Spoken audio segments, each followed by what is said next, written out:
Shivraj cabinet में आज बड़े फैसले लिए गए हैं। चिकित्सा शिक्षा मंत्री विश्वास कैलाश सारंग ने कैबिनेट के फैसलों की जानकारी देते हुए बताया कि सरकार अब मोटे अनाज के प्रचार प्रसार, उत्पादन और उसके उपयोग पर जोर देगी। वहीं मोटे अनाज के बीज पर 80% की सब्सिडी दी जाएगी। मोटे अनाज के लिए किसानों को प्रशिक्षित किया जाएगा। मिड डे मील और हॉस्टल्स में भी एक दिन मोटा अनाज वितरित किया जाएगा।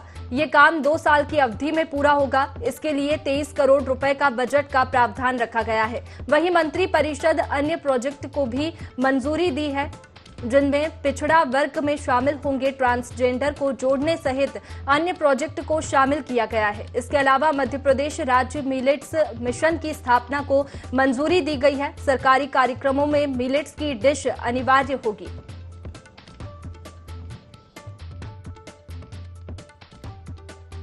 आज मध्य प्रदेश के मुख्यमंत्री माननीय शिवराज सिंह चौहान जी की अध्यक्षता में मध्य प्रदेश की मंत्री परिषद की बैठक आयोजित हुई। हमारे यशस्वी प्रधानमंत्री जी के आह्वान पर पूरी दुनिया ने मोटे अनाज मिलेट्स को लेकर जन जागरण हुआ है और ये बात स्थापित हुई है। आज मध्य प्रदेश की मंत्री परिषद में माननीय मुख्यमंत्री जी के नेतृत्व में मध्य प्रदेश राज्य मिलेट मिशन की घोषणा की गई है। ये इस उद्देश्य के साथ स्थापित किया गया है कि हम मोटे अनाज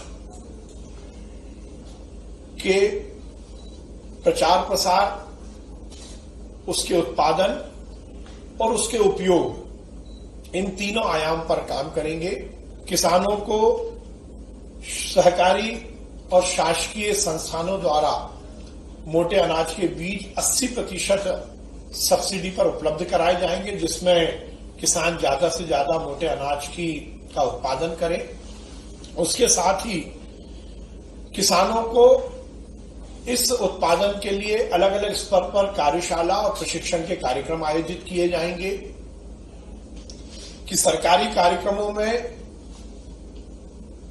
जहां भोजन की व्यवस्था रहती है, उसमें यह सुनिश्चित किया जाए कि कम से कम एक डिश मोटे अनाज की हो।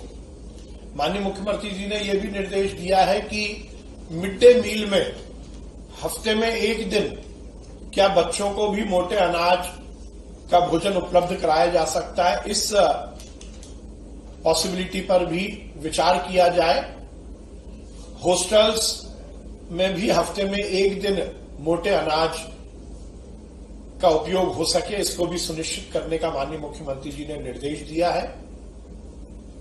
मध्य प्रदेश में हम मोटे अनाज के उत्पादन और उसकी जागरूकता के लिए अगले 2 वर्षों में वृहद रूप से कार्य करेंगे और इस मिशन के लिए अलग से लगभग 2325 लाख रुपए का प्रावधान भी रखा गया है, जो कि किसानों को बीज उपलब्धता के लिए, जन जागरण के लिए, यदि कोई वैल्यू एडिशन इन मोटे अनाज का करता है तो उसके लिए भी आर्थिक मदद सरकार की ओर हो सके, इसके लिए आज इस मिशन की घोषणा की गई और इसका अनुमोदन मंत्री परिषद में हुआ है। सुप्रीम कोर्ट ने विगत दिनों एक निर्णय दिया था कि ट्रांसजेंडर जो समुदाय है उसको भी पिछड़ा वर्ग में शामिल किया जाए। आज मंत्री परिषद ने यह निर्णय लिया है कि मध्य प्रदेश पिछड़ा वर्ग की सूची के क्रमांक 93 के उपरांत क्रमांक 94 में ट्रांसजेंडर को भी सम्मिलित किया जाए।